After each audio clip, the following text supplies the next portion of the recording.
129.6 for Shakur Stevenson.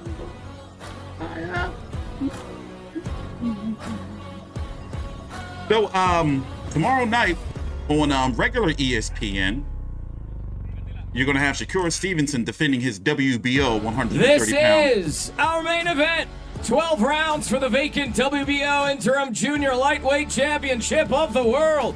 Jeremiah Low-Key Nakathila, Shakur Stevenson. 12 rounds for the vacant WBO interim junior lightweight championship. Lord knows I didn't know how to pronounce his name. Nakathila. Is it Nakathila? Nakathila. There you go. So Shakur Stevenson is going to run into some problems at this point in time in his career of getting big fights because he's going to be ducked and avoided. Now, the Jamel Herring situation is kind of different. I don't know what's going on with him and Oscar Valdez, but that's a high-profile unification. All right, it all goes down tomorrow.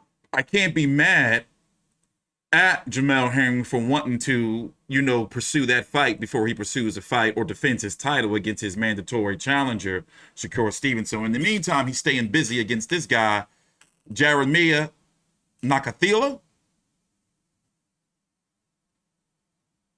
Namibian, 21-1 with 17 KOs. Hold on. Yeah, and this is his first time fighting here in the United States. Okay. Only loss was a majority decision back in 2016. He's got some power behind him. He's coming off of 1, 2, 3, 4, 5, 6, 7, 8, 9, 10 straight KOs. So this would say he has some pop, but then again, depends on who he's driving. Who he's fighting. I was going to say he's probably fighting, as they say, cab drivers, But nonetheless, it's good to see Shakur Stevenson back in there. Now, let's see. When was the last time he fought? I did cover the Toka Khan Cleary fight. That was back in December. Okay, all right, 6 months. I did get a chance to watch his ESPN special, and I forgot what it's called. Oh, Lord. Basically, he was talking about how, the Olympic loss and that, Terrence Crawford took him under the wing, and how he had first met Terrence Crawford. Here, let me pull it up for you to show you exactly what it is, because Top Rank had uploaded it to their page. And I watched the ESPN Plus version because I think that the one on the Top Rank YouTube page may be censored. Here, I didn't even watch the press conference. There it is, Shakur Stevenson certified.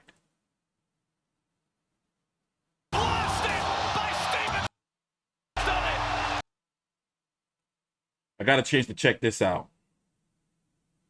Actually challenging than actually challenging in the ring. Shut up. See me be great. I think that he know what I'm built with, and I remind him of himself. So, see the issue that he's going to run into. So, say for example, right? Let's go look at the 130-pound division. By the way, the link to the my website, FightView 360, is down below in the description box, and we update our rankings monthly in accordance with all the sanctioning bodies, WBC, WBA, IBF, WBO, Ring Magazine. So right now, I'm looking at 130. Boom, Jamel Herring, WBO. Coming off that win over, impressive win over Carl Frampton, retired him. Shakur Stevenson is the WBO, they're fighting for weight. Did he have the WBO interim before, or is this fight for the WBO interim? There you go. So, which means that Valdez and Herring must be in some type of talks. Tank Davis has this belt at 130, but it doesn't really mean anything. He's fighting up at 140 in his next fight, June the 26th, against Mario Barrios on Showtime pay-per-view. I'm looking forward to that fight, going to be covering that fight. The IBF is vacant. I remember covering the fight. Isn't Ogawa supposed to be fighting Rakhmonov? I'm confused. Didn't they fight already and it ended in a draw? I forgot. I'm not going to lie to you. I forgot. I probably covered this shit. And I forgot. No, wait. It was Rakhmonov and Jojo Diaz who fought to a draw. And Jojo Diaz had missed weight. Jojo Diaz is going to be fighting Javier Fortuna for the WBC interim at 135 pounds. Okay, I'm back on track. And Rakhmonov versus Ogawa was ordered. Let me see something real quick. Last I checked, it was ordered. Is it on the docket yet? Not yet. So 130 right now, it's kind of fractured. And if Herring wins, it's looking like he may retire if he fights Oscar Valdez and wins. Shakur Stevenson versus Oscar Valdez, if he wins, is, I don't know, it's kind of a, like, really, if you really look at it, 130, Shakur Stevenson would be better off going to 135. That's where the real action is at. I mean, a lot of those guys may be moving up to 140, guys like Devin Haney, Teofimo Lopez in the looming future. But 135 is going to be where it's at, because 130, unless he gets Oscar Valdez, I don't see him fighting Herring or Herring fighting him. Let's put it that way. But the Valdez fight and everything else is like, he'll be able to collect belts, like fight the Rakhimov versus Ogawa winner. Yeah, okay. Maybe he can focus on being undisputed, but that WBA situation is real funky right there. Well, we're going to be here tomorrow night covering the fight, and hopefully, likely, it's going to be over before UFC 263 main event start with Leon Edwards, Nate Diaz, Figueiredo versus Brandon Moreno 2, and then, of course, the main event, Adesanya versus Vettori 2. So here's the card right now. Jose Pedraza, this is actually taking place. What did he weigh in at? Hold on. Let me go back. Let's go watch the Pedraza weigh in real quick. Because he's fighting at competing at 140 now, and I'm just not sure about that for him. Okay, let's go to the Pedraza weigh-in. Solid card. We're excited to get. Crowds are back, of course, in Las Vegas. He's fighting Julian Rodriguez. Here he is. Here we are. 141.4, 141.4, Yeah, this is at 141.4 for Hammerhands Rodriguez. welterweight. His opponent 147 from Sidra, Puerto Rico. He is a former 2-weight division world champion, Jose Sniper Pedraza.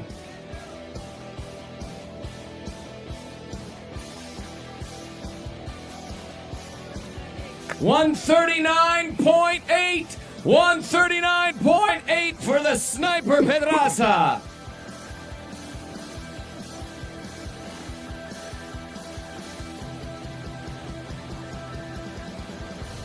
Xander Zayas is also on the card.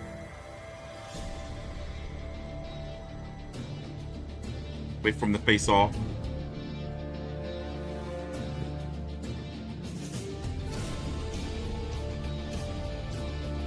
All right, ladies and gentlemen, this is our co-feature, 10 rounds in the junior welterweight division.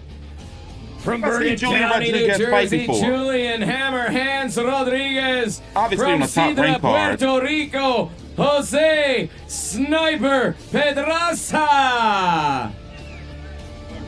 Yeah, he's been on the bubble card. Yeah, all right. You know how you can watch so many fights, you recognize somebody and seen them fight before, but you forget? But they've been building him up for quite some time. I'm interested in this fight. I think I'll do a post-fight video.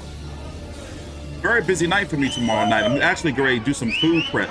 It's 5 p.m. Eastern here, Friday, June 11th.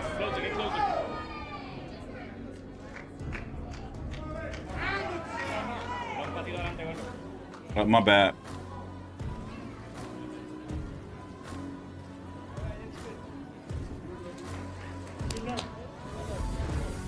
Yeah, so once again, it's going to be a top rank on regular ESPN. I'm going to put all the particulars down below in the description box. And I was here for the press conference, but I didn't watch it. I'm really getting back into the swing of things. My channel, my whole brand has been in disarray the last, 6, 7, 8 months. So just like everybody else in media, we all getting our shit back together because, with COVID, places are opening, crowds are going back. Crowds are back. People are able to go to events, and all of us are just now getting all of our media members together and all right, you guys ready to start getting back to these fights? I'm going to go to a fight sometime, probably this summer. I would like to go to the Lomachenko fight. If not that, probably the Pacquiao. Now, it's not guaranteed I'll be able to get to any of these fights, but I'm going to put my bid in, especially since I'm like a full-time father now, so I can't get away as much as I used to. So I'm definitely going to try to get to an event, a couple of them, you know, just to get out there, get out into the field and, you know, talk to some people, you know, network and, you know, talk to some fighters. I even though I have social anxiety, I still kind of miss just like being in the arena. Like I appreciate that shit. But anyway, I'm TstreeT Controversy. Please take your time out, like the video, subscribe. I'll be back on Twitter in a couple of weeks. And also my streams are moving over to Twitch. I'm going to post that also down in the description box. So if you're ever trying to find me on any social media platform, remember, or any streaming platform, just TstreeT Controversy.